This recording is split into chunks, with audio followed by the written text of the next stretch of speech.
Luc chapitre 14. Jésus étant entré un jour de sabbat dans la maison de l'un des chefs des pharisiens pour prendre un repas, les pharisiens l'observaient, et voici un homme hydropique était devant lui. Jésus prit la parole et dit aux docteurs de la loi et aux pharisiens: Est-il permis de faire une guérison le jour du sabbat? Ils gardèrent le silence. Alors Jésus avança la main sur cet homme, le guérit et le renvoya.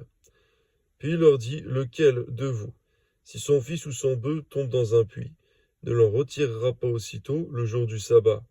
Et ils ne purent rien répondre à cela. Il adressa ensuite une parabole aux conviés, en voyant qu'ils choisissaient les premières places. Il leur dit: Lorsque tu seras invité par quelqu'un à des noces, ne te mets pas à la première place, de peur qu'il n'y ait parmi les invités une personne plus considérable que toi, et que celui qui vous a invité l'un et l'autre ne vienne te dire: cède la place à cette personne-là. Tu auras alors la honte d'aller occuper la dernière place.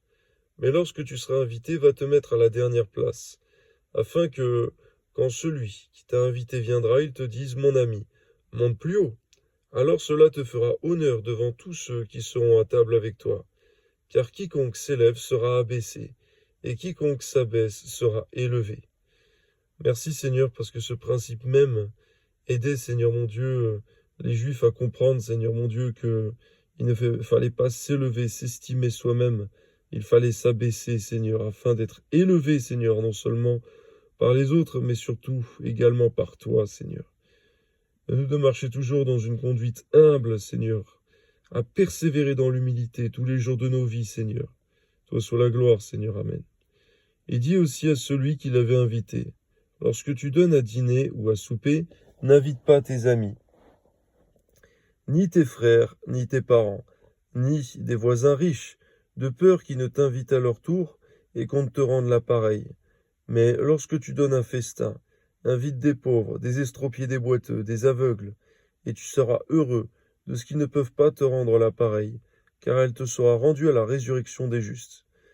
Pour ce passage, c'est vrai, Seigneur mon Dieu, que il nous importe beaucoup, Seigneur, d'appliquer ta parole, même si cela sort de l'ordinaire, du commun, Seigneur. Permets-nous, Seigneur, d'accomplir, Seigneur mon Dieu, ce passage de l'Écriture, mais bien sûr avec sagesse, de le faire correctement. Mais permets, Seigneur, effectivement, que nous puissions aussi réfléchir à accomplir ces passages de l'Écriture-là, car, Seigneur mon Dieu, c'est ta parole, Seigneur, ce sont tes commandements, Seigneur Jésus, tes ordonnances, tes prescriptions, afin, Seigneur mon Dieu, d'avoir une récompense, Seigneur, qui ne soit pas sur terre, mais qui soit éternelle. C'est vrai, il est commun d'inviter les amis, la famille, parce qu'ils nous inviteront à un moment donné également, et parce qu'il est bon de se réunir ensemble. Mais permets-nous aussi d'avoir à cœur d'inviter ceux qui ne pourront pas, Seigneur mon Dieu, nous inviter à leur tour, Seigneur. De donner un repas à ceux qui ne peuvent pas, Seigneur, en avoir. Que ton nom soit élevé, Seigneur mon Dieu. Toi soit toute la gloire au nom de Jésus. Amen. Un de ceux qui étaient à table, après avoir entendu ces paroles, dit à Jésus: Heureux celui qui prendra son repas dans le royaume de Dieu. Et Jésus lui répondit: Un homme donna un grand souper, et il invita beaucoup de gens. À l'heure du souper, il envoya son serviteur dire aux conviés: Venez, car tout est déjà prêt. Mais tous unanimement se mirent à s'excuser. Le premier lui dit: J'ai acheté un champ, et je suis obligé d'aller le voir. Excuse-moi, je te prie. Un autre dit: J'ai acheté 5 paires de bœufs. Je vais les essayer. Excuse-moi, je te prie. Un autre dit: Je viens de me marier, et c'est pourquoi je ne puis aller. Le serviteur, de retour, rapporta ces choses à son maître. Alors le maître de la maison, irrité, dit à son serviteur: Va promptement dans les places et dans les rues de la ville, et amène ici les pauvres, les estropiés, les aveugles et les boiteux. Le serviteur dit: Maître, ce que tu ordonnais a été fait. Il y a encore de la place. Et le maître dit au serviteur: Va dans les chemins et le long des haies, et ce que tu trouveras, contrains-les d'entrer, afin que ma maison soit remplie. Car je vous le dis, aucun de ces hommes qui avaient été invités ne goûtera de mon souper. Merci Seigneur, parce que cet homme, Seigneur mon Dieu, qui parlait à Jésus-Christ, eh bien, il proclamait heureux celui qui mangerait son repas dans le royaume des cieux. Mais en vérité, c'est vrai, Seigneur, que déjà beaucoup de personnes étaient invitées à prendre part, Seigneur, au royaume des cieux. à annoncer l'évangile, Seigneur, à recevoir Jésus-Christ, à manifester la foi, et manifester de nouveaux fruits en Jésus-Christ, la nouvelle naissance et autres. Mais cependant, ils ne se sont pas engagés avec toi. Beaucoup de personnes que tu appelles aujourd'hui ne s'engagent pas avec toi. Et au jour du jugement, ils seront condamnés et jetés dans les temps ardents de feu.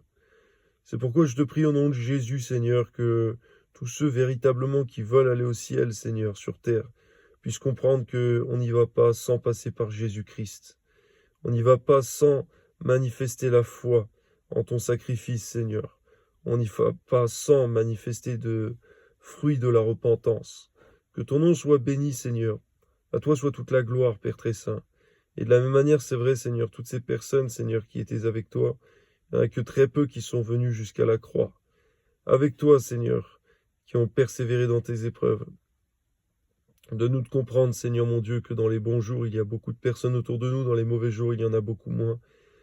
Et de la même manière, ceux qui souffrent en Christ et qui persévèrent dans la foi, il y en a beaucoup moins que ceux, Seigneur mon Dieu, qui apprécient le christianisme, mais cependant, ils ne s'engageront pas avec toi dans les moments difficiles. À toi soit toute la gloire, Seigneur mon Dieu. Permets que tous ceux, Seigneur mon Dieu, qui veulent aller au ciel véritablement, puissent s'engager pleinement avec toi. Amen. De grandes foules faisaient route avec Jésus. Il se retourna et leur dit, si quelqu'un vient à moi, s'il ne hait pas son père, sa mère, sa femme, ses enfants, ses frères et ses sœurs, et même sa propre vie, il ne peut être mon disciple. Et quiconque ne porte pas sa croix et ne me suit pas ne peut être mon disciple.